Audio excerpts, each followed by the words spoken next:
Domínio de uma função. Ao iniciar o estudo das funções, nós começamos com as funções bem básicas, então precisamos saber, na hora de calcular o domínio, quais são as principais restrições que incidem sobre a escolha do domínio analítico de uma função. Ou seja, para quais valores a função é definida. Isto é, a gente costuma dizer que qual é a condição de existência de uma função. Então, o domínio de função, ou seja, tem algumas restrições, ou seja, aquelas que não podem não podemos permitir que ocorram. Quantas são elas?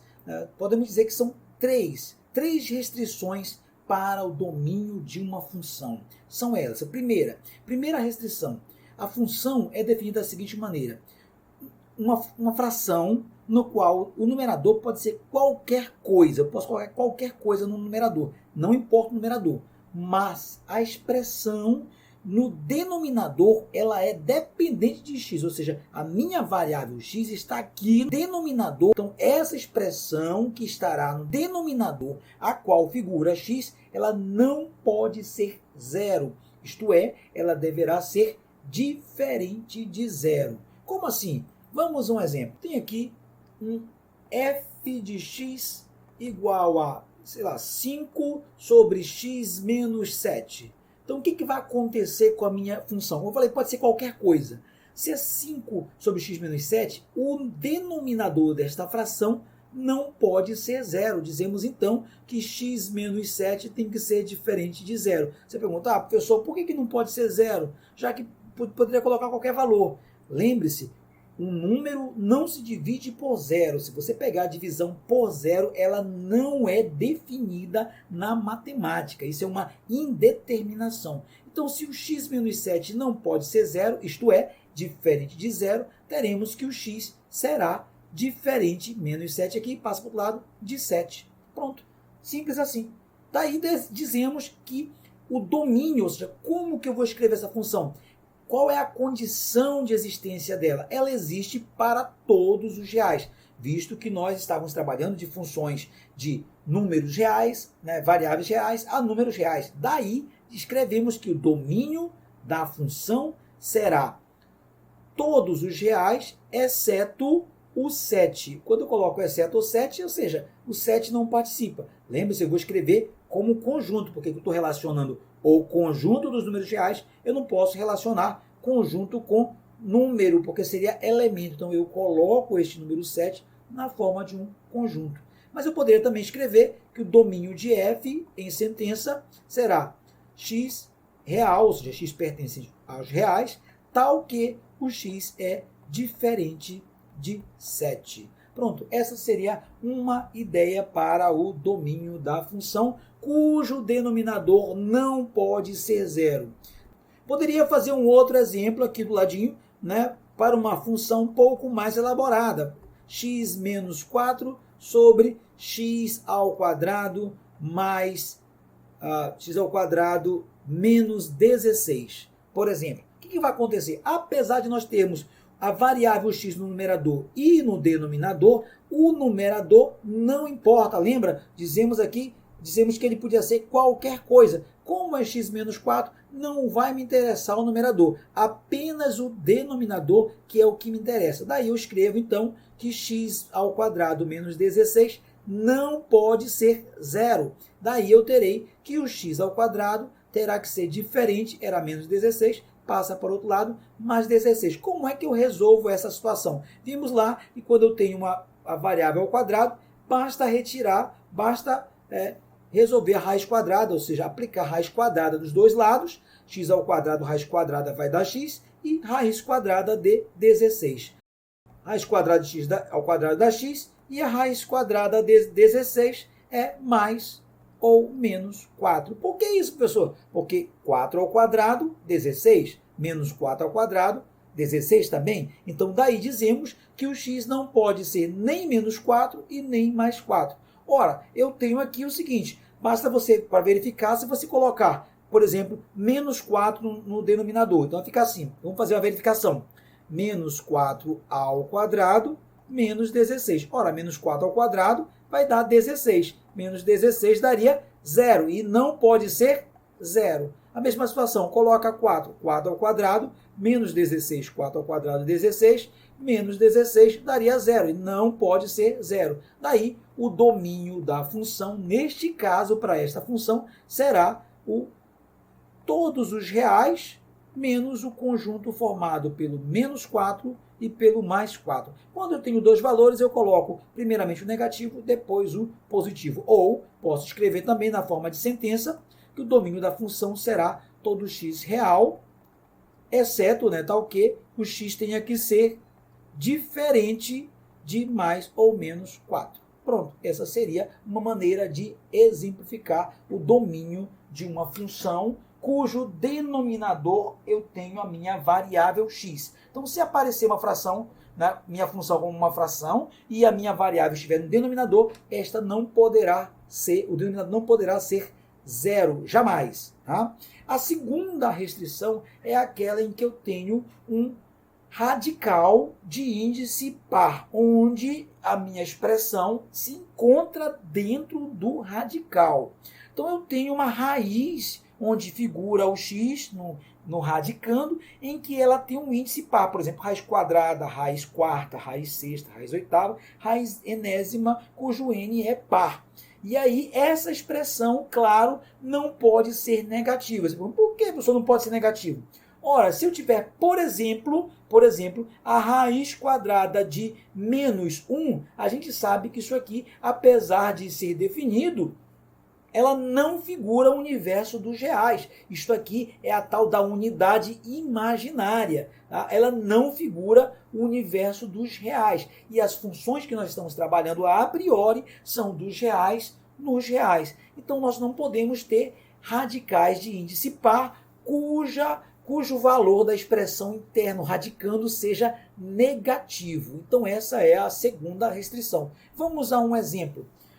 F de x igual a simplesmente raiz quadrada de x menos 7. Ora, se eu escrevo raiz quadrada de x menos 7, esse número aqui dentro, nós teremos aí que o x menos 7 tem que ser maior que ou igual a 0. Se ele for 0, a raiz de 0 é 0, é possível. Se ele for maior que 0, também é possível. Então, vamos lá. Resolvendo isso aqui, eu terei que x será maior que ou igual a 7. Pronto, está resolvido. É só experimentar na reta real aqui, por exemplo, se eu analisar o 7, pode, porque se for igual a 7, na reta real, o 7, se eu colocar o 7 aqui, isso aqui dá 0 e é verdadeiro. Mas se eu colocar valores antes de 7, por exemplo, eu terei, por exemplo, 6. 6 menos 7, menos 1. Então, nós não teremos o resultado real. Mas, a partir de 7, claro, todos os valores depois de 7 são verdadeiros. 8, 9,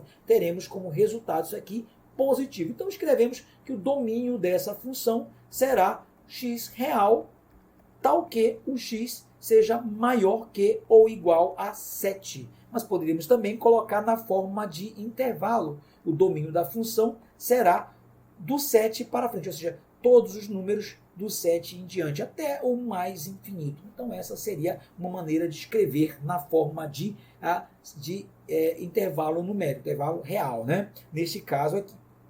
Muito bem, vamos a um outro exemplo. Imagine você que eu tenha uma f de x igual a raiz quarta de x ao quadrado menos 9, por exemplo, a raiz quarta. Ora, não importa, podia ser raiz sexta, raiz quadrada, raiz oitava, não importa a raiz, o que interessa é, por ser um índice par, ou seja, esse número bem aqui, ser um número par, um índice par, ele tem que ser o radicando, ou seja, o radicando, que essa parte aqui de dentro, o radicando, ele tem que ser maior que ou igual a 0. Então, já posso escrever que x ao quadrado menos 9 é maior que ou igual a 0. Ora, por ser igual a 0, é mais fácil de resolver. Então, x ao quadrado menos 9 igual a 0. Desta forma, teremos que x ao quadrado é igual a menos 9, igual a 9 positivo. Daí, claro, eu terei resolvendo, vou tirar a raiz quadrada dos dois lados.